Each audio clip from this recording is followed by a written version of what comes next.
Sabina. Forgive me for my unclarity, this is a rather spontaneous question. I have a friend, she's an atheist, and on our endless debates on the existence of God and all that we talk about, she has two claims, she makes two claims. When I pose her with the question of what the Quran says in terms of the existence of the universe and the world and how it states many facts, she turns around and she says, well, that knowledge was not just for the Quran, it actually existed before the Quran. There's scriptures, there is books before the Quran was even written, detailing information about the universe. So it's not just this knowledge that is superior to the Quran. What do I say back to that? Is she lying? Do scriptures exist? I mean, I have ignorance myself, but, is this knowledge, was this available before the Quran was written? And secondly, another claim she makes is that I give the analogy of, you have something in creation, who knows it? The Creator will know about everything about it. And I talk about, if there is no God, how can we possibly exist if you keep on going further and further and further and back? There's no end, and if there's no end, how do we exist? But then she says, well, from a religious point of view, you say, well, God is the end. Well, I say as an atheist, who says God is the end? Who created God? That's my question, thank you. Sister has posed two questions which are again common. The first question is that all the things mentioned in the Quran were already present before. So what's new? It's present in other scriptures and other books, etc. That's the first question. The second question is, who created God? As far as the first question is concerned, I do agree that certain things were present in time before the Quran, but they were not called as established facts. They were not called as established facts. For example, the thing I quoted that the sun, previously people thought that the sun rotating. There are certain things which were there in the Greek history and the philosophical history. But for example, when the Quran speaks about the spherical shape of the earth, these Greeks, they believed that the earth was spherical, but no one believed in them. So certain facts, not all, a small percentage, what the science has come to know today and what Quran mentions, were told by people previously, but they failed to realize that the same Greeks mentioned 100 other things which were unscientific. The same Greek even mentioned that the earth was center of the universe, which is totally wrong.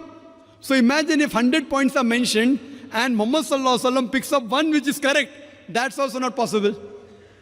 So I do agree with you, sister, that certain things were mentioned before science established as a fact today. But these things weren't established that time. And to say that out of the 100 false things they mention, if one thing is right, to pick up the one correct thing is again also not possible. Once it's possible, but not thousands of times, sister. Because only a person who is, even a scientist cannot do that. Only the Creator himself can do, and that's Allah subhanahu wa ta'ala. So I do agree with you, but that portion which has been mentioned earlier in earlier scriptures and other philosophical books is a small portion, but that too, along with that portion, there are other things which aren't scientific mixed with that. Coming to the second part of the question, that who created God? Normally people in Dawah, they used a false strategy of logic, which tips itself. Most of the people, when they try to prove the existence of Allah subhanahu wa ta'ala, they say that everything has a creator. For example, who created this book? How did the book come into existence? Somebody created it. Who created it? And they go back. Where did you come into existence? Who created you? Your father. Who created your father? The grandfather. And then goes to God. Who created this microphone? Created the factory. Who created the factory? And then they try and prove who created the sun? God. Who created the moon? So based on this, they try and prove that everything has a creator, which according to me is a wrong logic.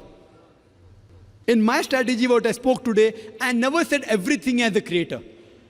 That is the atheist who told me that the first person who will tell about the mechanism of this thing is the creator. I never said that. I say every created thing has a creator.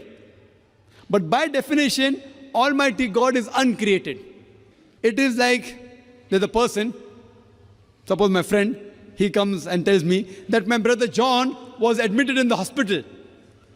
He gave birth to a baby. Was it a girl or a boy? Can you guess, sister? Was it a girl or a boy? Brother John gave birth to a baby. Was it a girl or a boy? Brother John was admitted to the hospital. He gave birth to a baby. Was it a girl or a boy? Can you guess? You can't guess. Can anyone guess? How can a man have a baby? So to ask the question, he gave birth to a baby, was it a girl or a boy, is illogical. So same thing, the definition of Allah is uncreated. The moment you say who created Allah, he ceases to be Allah. Therefore, the definition of God is uncreated. Therefore, Almighty God has got no creator, if He is a true Almighty God. Hope that answers the question.